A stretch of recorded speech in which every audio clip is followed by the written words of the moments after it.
Greetings. This is At Ease, the military podcast of Thomas Nelson Community College. I'm Gary Pounder, a member of the military team here at TNCC.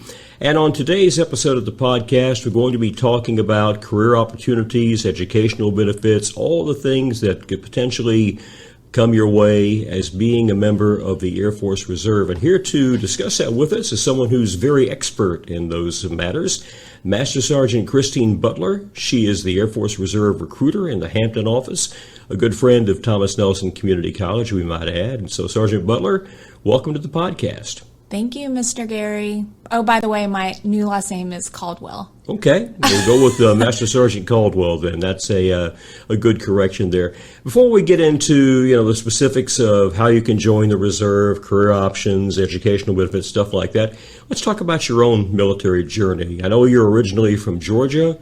What was it that prompted you to join the Air Force Reserve? So I have been in for almost 11 years. I did not join the Air Force Reserve until I was 24. I was at a community college, just like Thomas Nelson Community College, called Georgia Military College in Georgia.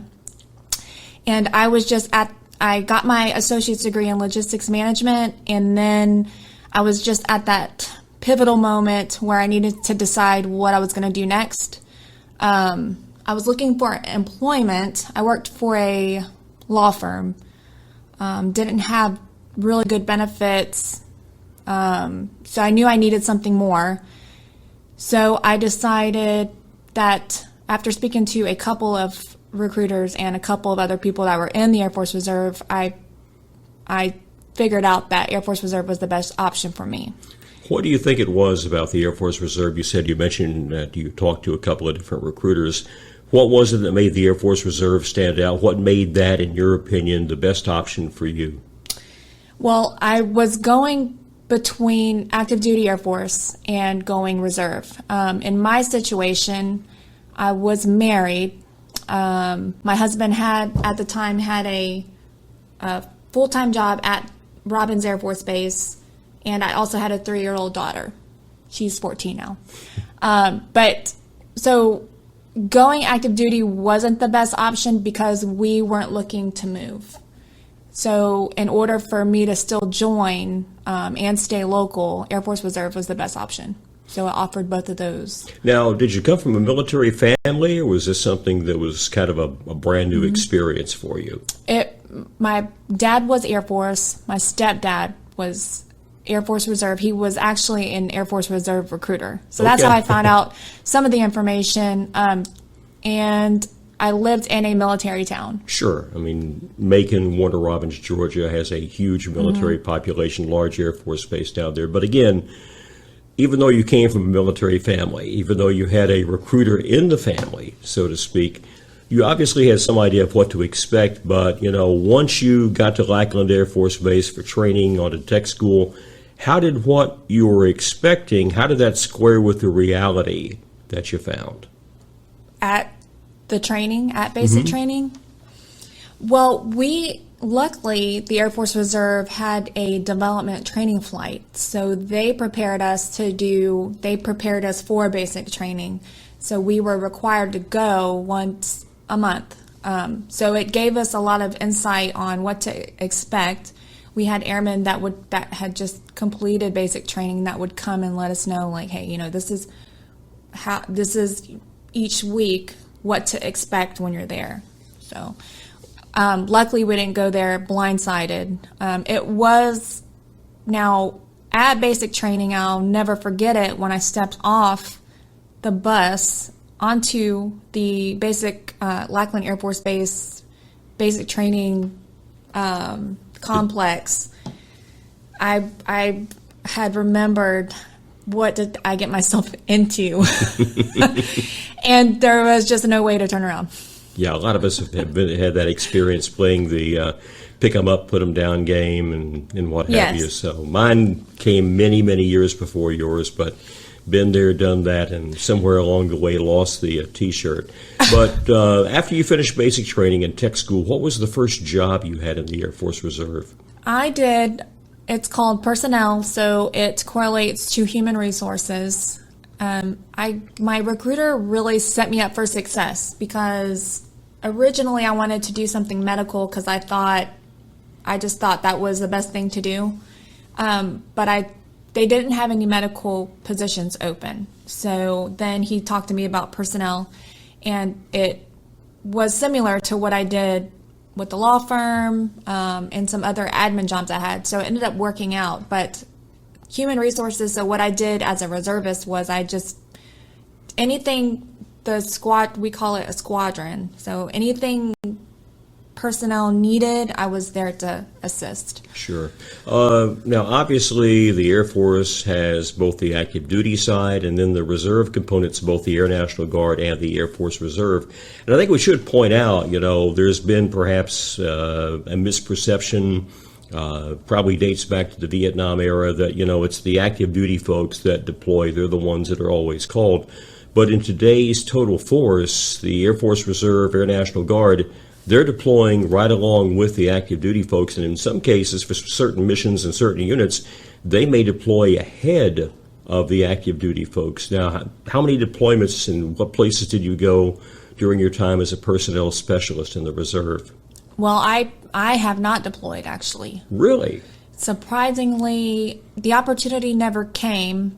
My job specifically is more volunteer-based because there's only, 3 personnelists to a squadron. Mm-hmm. It's not the specialty code. It's not like the whole squadron. So they needed the support back home.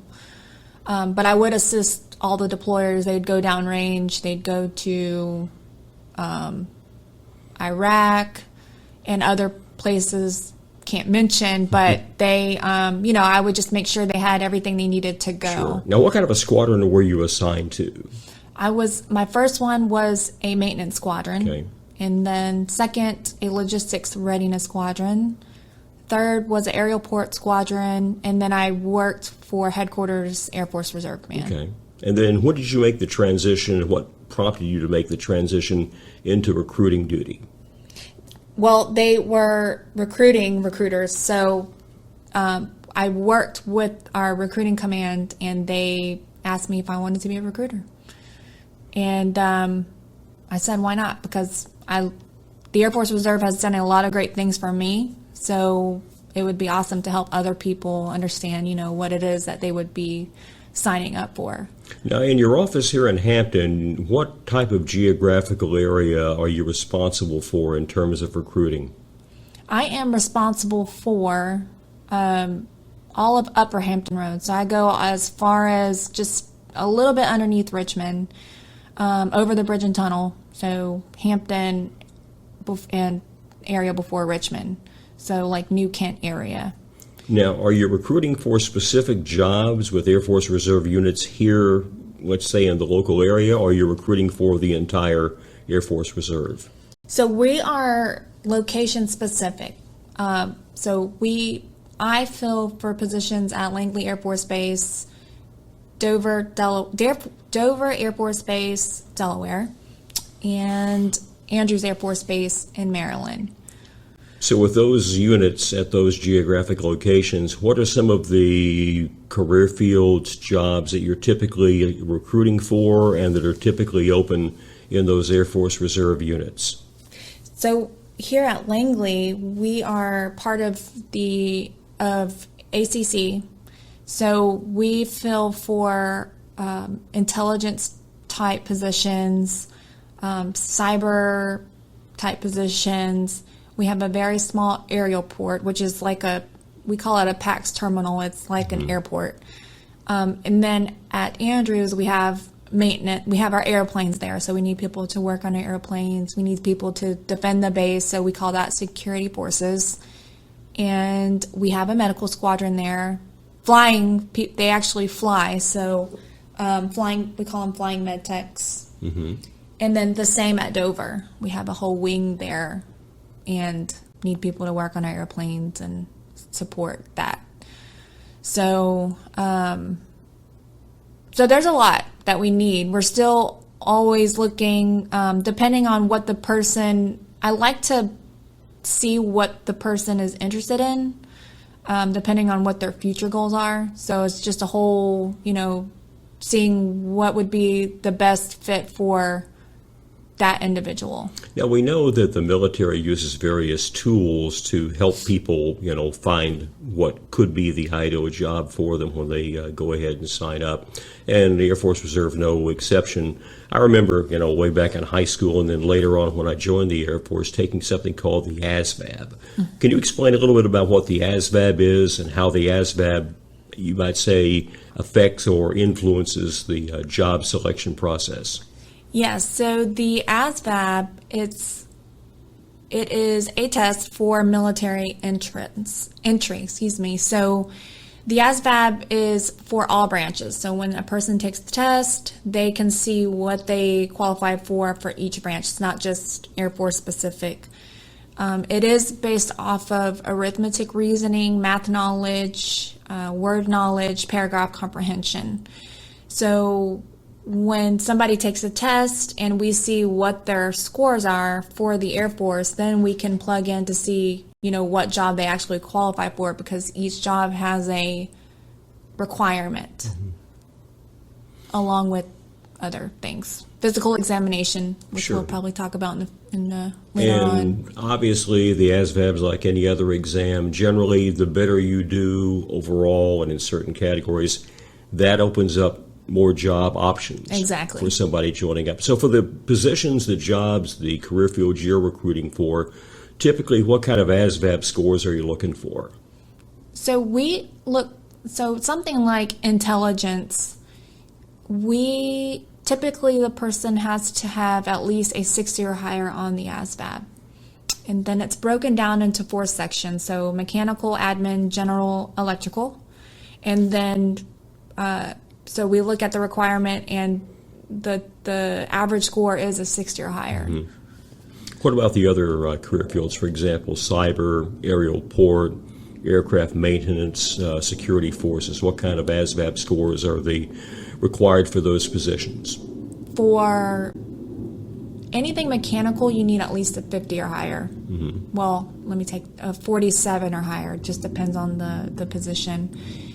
Security forces, you need at least a 33 general score. And for cyber, you need at least a 64 general score. Okay. Now, the ASVAB, again, many of us took it back in high school. Many of us took it again when we were getting ready to go in the military. And quite a few of us went in and basically took it cold, no preparation. But I think it's always worth pointing out that there are plenty of ASVAB study guides out there. And for young people that may be thinking about going in the military, maybe joining the Air Force Reserve, you can actually study and prep before you take the ASVAB. And of course, studying a little bit will definitely improve your score. Yes, I agree. There are a lot of resources out there. It's been so long since I've taken the tests, and I did take it, I just took the test. A lot of people, I will ask, what did you use for a study guide? And I hear a lot, ASVAB for Dummies. I think there's a 2020 edition. Mm-hmm. You can buy that off Amazon or go to a library or a bookstore and purchase that. Sure. Or ASVAB Mastery is really good. They have all the questions and answers. It's like taking a practice test. Sure. Any recommendation for someone who may be wanting to bone up on the ASVAB before they come and take it? How much time they should put in studying before they actually take the exam? I would say take practice tests, I actually issue a practice test. So we'll be able to measure if the person needs to study or not more, or if they're ready to take the test. Okay. On that, in a similar vein there, we've heard a lot of stories over the past 10, 15 years, and folks expressing concern, military leaders, others, about the relatively small number of young people, the folks that are in the prime age to join the military, whether it's active duty, guard, or reserve. We're talking about basically the 18 to 25, 18 to 30-year-old group, that so few of those individuals qualify for military service for a variety of reasons. It may be past legal issues. It may be perhaps they had drug problems at one time. It may be the fact that they don't score well enough on the Asvab, or maybe they didn't finish high school or something like that. Looking at those factors, and obviously they impact your work as a recruiter, what are some of the major disqualifiers that could potentially keep people from entering the Air Force Reserve? And at the same time, what kinds of situations, issues are there that can be wavered? So maybe if you had a mistake in the past, the Air Force Reserve is willing to say, okay, we understand you made a mistake, you've grown up now, you're more mature, we can still let you come in and join the military. That's a really good question.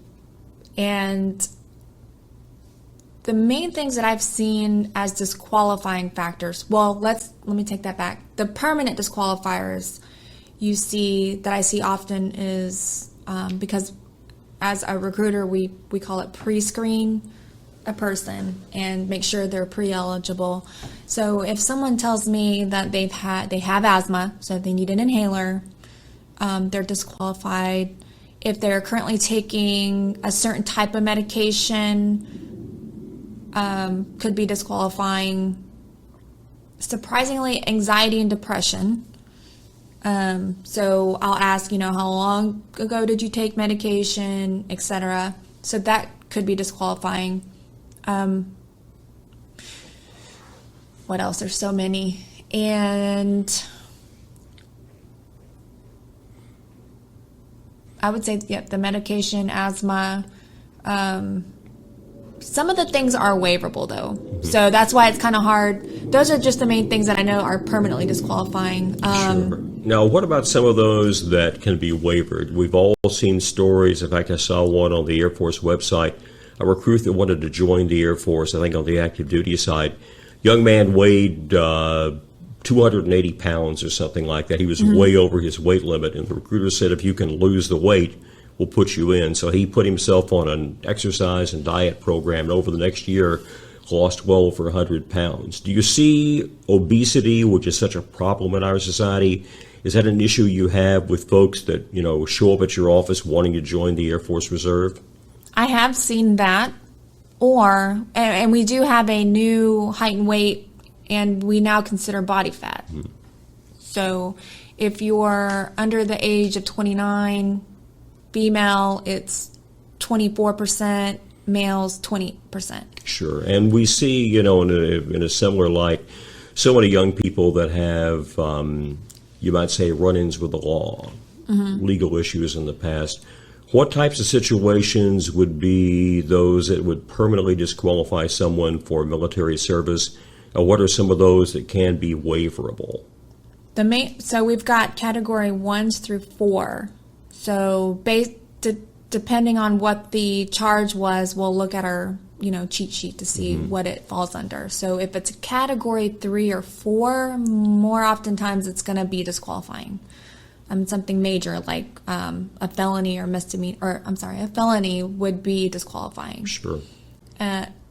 Speeding tickets, like Cat 1, Cat 2 type charges are usually waiverable as long as they don't have, 20 speeding tickets, and they all have to be paid, that type of thing. You can't have any open law violations. What about drug use? I've heard there's been something of a change in regard to recruits or prospective recruits and their past use of marijuana.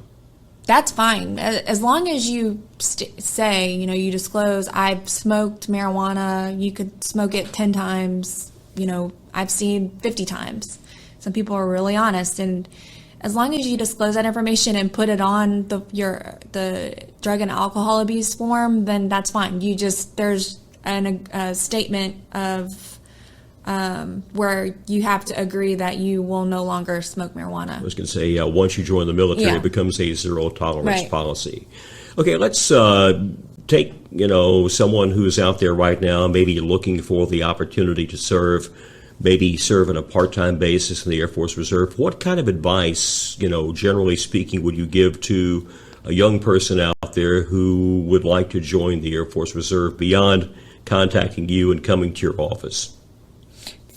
Just the best thing is to go online And YouTube actually has a lot of information on there of actually people that are in the reserve that talk about what their experiences are, what to expect. Even I go on there, and I haven't been a reserve. I am reserve, but I haven't been the 1 week in a month, 2 weeks a year in a long time. So it's neat to watch to see, what they're experiencing, real life. So that would be a good source. And just if you see someone in uniform, ask them why do they join. Mm-hmm. That would be the best bet. Along those same lines, we should also point out too that obviously the reserve, the guard, all the reserve components, you do recruit people that have served previously, both active duty Air Force and active duty in the other branches, for a prior service applicant. What kind of recommendation, advice would you offer? To definitely weigh out and don't think that they can't join the Air Force Reserve just because they were in another branch. So that's actually one of our biggest market is prior service. And I would think, too, that for a prior service member, even if you were, say, in the Marine Corps or the Navy, you still have obviously a basic understanding of how the military operates and mm-hmm. the skills you picked up, the basic knowledge you picked up during your active duty service would allow you to make that transition to the Air Force Reserve much more quickly, much more smoothly. Of course, what a lot of people want to know right off the bat is, let's say you left the Army as an E4. Would you get that same rank going into the Air Force Reserve? Yes. So if you've served in another branch, then you keep your rank and you also do not go to basic training. And that's definitely a plus. So that's a plus. Yes, definitely a plus. Looking ahead with the Air Force Reserve, obviously technology keeps changing. We see the Air Force pioneering a lot of new initiatives. What kind of new opportunities do you see coming online for members of the Air Force Reserve that perhaps, again, folks that are looking to get in could avail themselves of if they sign up? Well, we are actually part of the Space Force as well. So, but it like I said before earlier, is that it is specific to location. So if you move where the Space Force is, then you could be a part of that. We do have reserve recruiters. Are you recruiting for the Space Force here locally? Or that's the thing, was we don't recruit for the Space Force here because of just the location. Sure. So it's a lot of, the main thing is, a lot of people are interested in doing cyber and intel, which we do provide that opportunity. You do get a top secret clearance, and a lot of the certifications that the civilian sector doesn't offer, or they want that. And of course, the skills that you acquire in a job like cyber, intelligence, even aircraft maintenance can easily translate to the civilian sector. Exactly. Now, we should point out, too, that while we typically associate the reserve and guard with, I hate to use the term, but weekend warrior, 1 week in a month. That's what we are. 2 weeks in the summertime, there are many members of the Air Force Reserve, yourself included, who actually serve on a full-time basis. Yes. So talk a bit, if you can, about some of the full-time opportunities in the Air Force Reserve. So that's where I like to talk about there's opportunity within. And it's so much information that I don't talk about it so much during an initial appointment with someone. But it opens up a lot of doors to full-time. If somebody couldn't go active duty for some reason, well, there's opportunity with the reserve to be full-time. We call that Active Guard Reserve. We also have another program called Active Reserve Technicians, Air Reserve Technicians, that are working at different bases. They're assigned to bases, and then they could be a civilian during the week, and then on the weekend under a military status.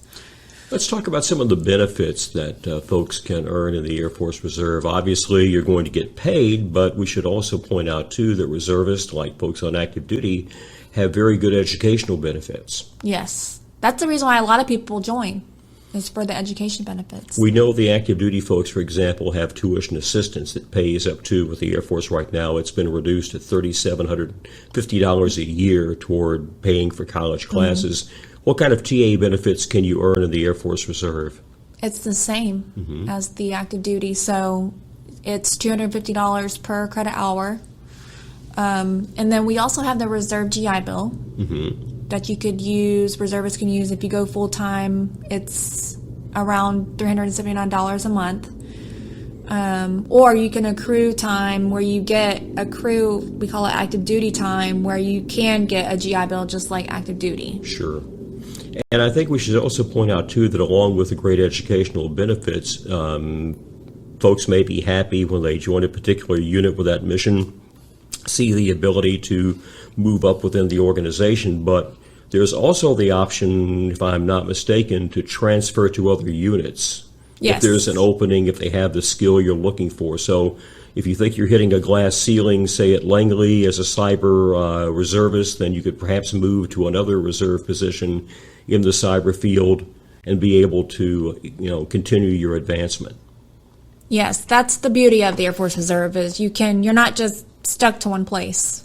So when you start networking and getting to know how our program works, you can see there is a lot of mobility. You can move. You can, if you see an opportunity where you can make the next rank, you can move to that location and, make the next rank if that's what you want to do. What are some of the other benefits? We've talked about education benefits. We've talked about pay, which obviously is based on the rank you hold. Talk, if you can, briefly about some of the other benefits that reservists can earn. Some of the other benefits. So another reason why people join is for the health care.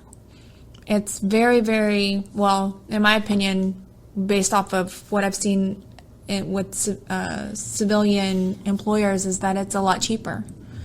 And the cool thing is let's say you have a family and you have one or two kids, but then you have another one, your premium doesn't increase. It just stays one fixed price or one fixed premium rate. And that really is a big consideration in this day and age when so many folks are struggling to find affordable health care. For someone out there who may be hearing this podcast and says, sounds pretty good to me, how can they get in touch with you, and how can they start the process of learning more about the Air Force Reserve? So you can contact me at 757-240-0578. You can also go on the Air Force Reserve website, afreserve.com, and click on Apply Now. And then we do have e-recruiters on standby that go through all your pre-qualifications. And then we get all your information that comes to us. We have 2 recruiters down in Virginia Beach.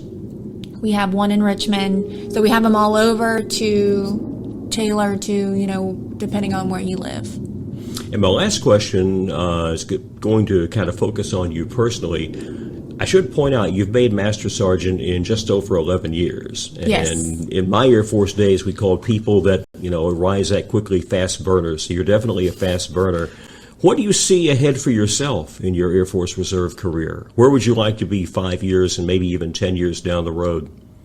Well, I have options. That's what I like about the Air Force Reserve. I can stay in the recruitment program and move up. You can make Chief E9, be a recruiter manager if that's what I want to do, or I can go back to being a human resources manager, go back to being a reservist. Right now, I'm on another 2 years of orders, and then at that time, if we decide that I want to continue in the program, I can do that. So, but I know I want to finish at least 20 years in the reserve or active reserve. Do you think you'll stay with recruiting duty? You said you may have that option. I would like to, if it goes along with our family plans. My husband is active duty, Air Force. And I was going to say that actually raises a very good point because, being retired military myself, I remember the struggles trying to maintain the balance between work and family, and you factor in deployments, it can really get chaotic in a hurry.